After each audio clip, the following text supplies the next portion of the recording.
Hey everyone, it's Rohan here. Hope you are all doing great. So, does Bitcoin as an asset work as an inflation hedge? Bitcoin's narratives have shifted over the period.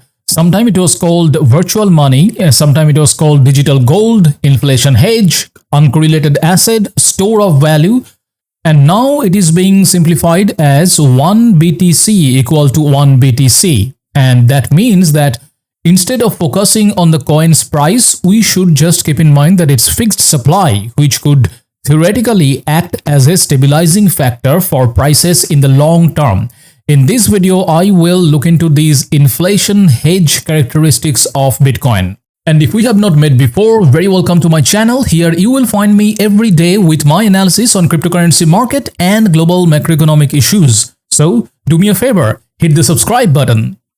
Alright, now coming back to our topic of Bitcoin being an inflation hedge. So since Bitcoin was introduced in 2009 in the aftermath of Great Recession, Bitcoin has been portrayed as a hedge against inflation. However, it has fallen nearly 70% in the last year, and which makes it seem not to be much of an hedge.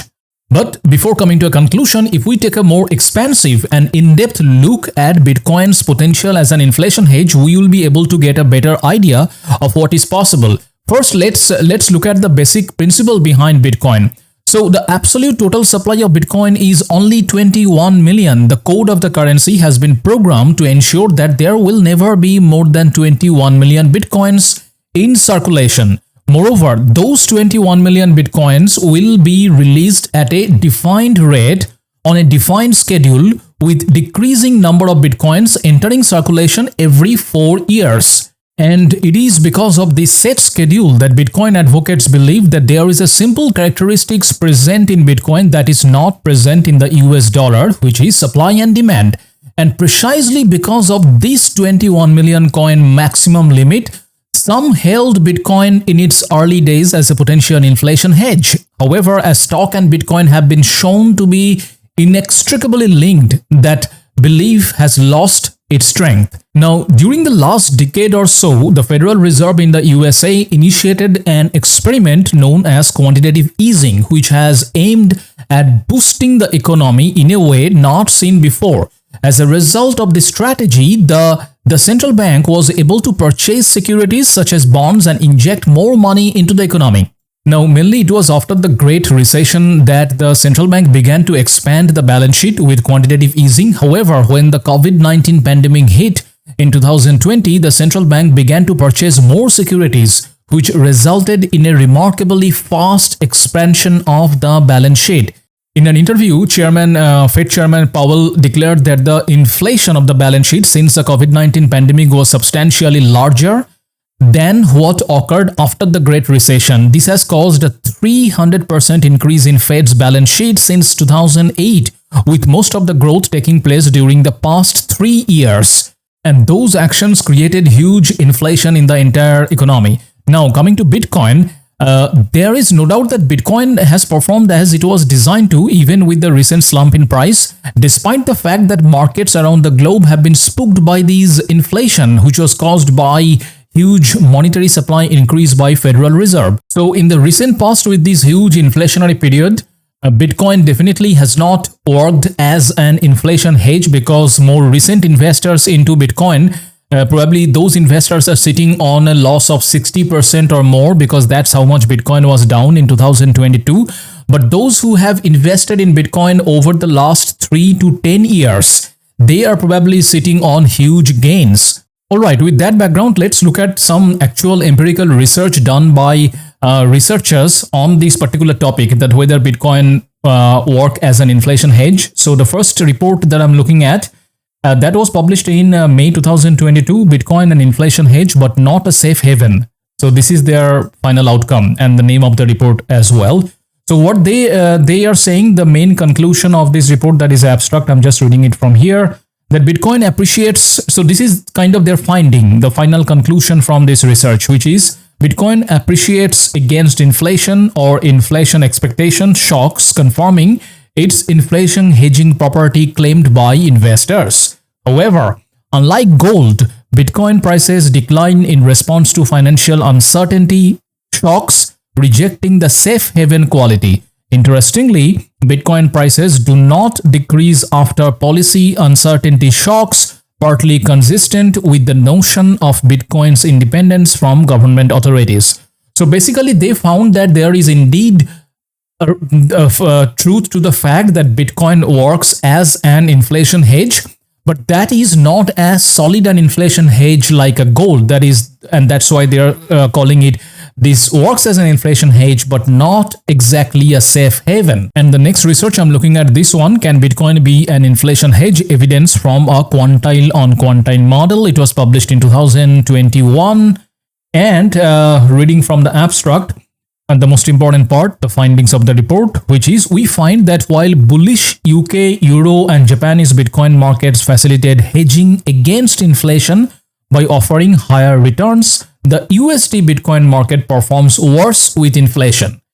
In general, our results indicate an asymmetric relationship between inflation, both realized and unexpected, and alternative investments such as the Bitcoin market. And the last research report that I'm looking at is this one, cryptocurrency as an alternative inflation hedge. These findings was last revised in November 2022, and their finding is this. So they're saying, we examine the association of Bitcoin and other cryptocurrency returns with changes in inflation expectations, forming a comparison with gold, a traditional inflation hedge. After controlling for uncertainty in economic policy, cryptocurrencies, and financial markets, we show that cryptocurrency returns are positively related to changes in US inflation expectations under a limited set of circumstances. However, unlike with gold, the identified relationship is only significant for short-term inflation expectations and when inflation or market-implied inflation expectations are below 2%.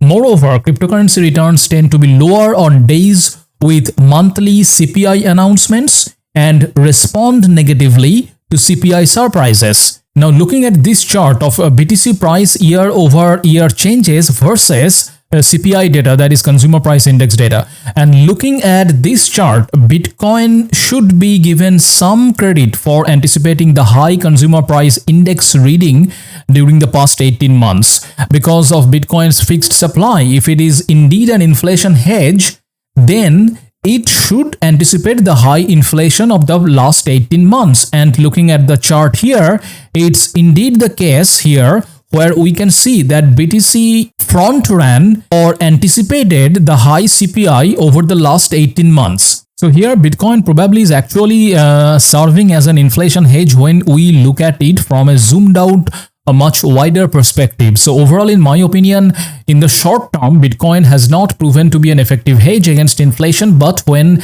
analyzed over a longer period of time, it shows that it is probably an inflation hedge to some extent.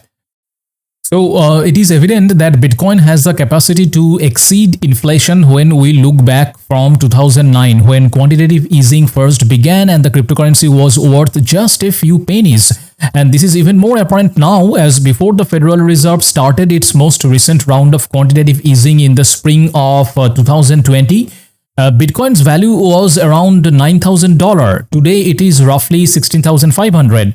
And talking specifically about 2022, since the start of 2022, when the United States Federal Reserve began raising interest rates and withdrawing liquidity from the market, the situation completely changed actually, because by raising the interest rates and taking away the liquidity from the market, the Fed had a tremendous effect on the general capital market, that is on stocks, bonds, real estate, and even cryptocurrency assets. So we ended the year 2022 with the stock market down by around 20%, bond market down by 30%, real estate market down by 15%, and cryptocurrencies market down by over 60%. And in the entire history of Bitcoin's existence, there was never a time when the risk-free rate was so high. So the recent drop in cryptocurrency values is not due to inflation or not entirely due to the speculative nature of this kind of asset, but largely was affected by the extremely high interest rates. And that's talking from the point of this discussion about Bitcoin acting as an inflation hedge instrument. Indeed, Fed's recent monetary policy shift makes it clear why Bitcoin was created in the very first place, which is to avoid currency devaluation and safeguard the value of people's money. So in conclusion, though Bitcoin has not been successful in combating the rampant inflation of 2022, it should still be taken into consideration as an inflation hedge to some extent. And when inflation is caused by money supply increase, Bitcoin works well as a safeguard against increasing prices. However, when inflation is due to disruptions in food supply or energy supply, in that time Bitcoin is not that effective. And that pretty much wraps up this video. If you liked it, do smash the like button, and also don't forget to subscribe. See you in the next one.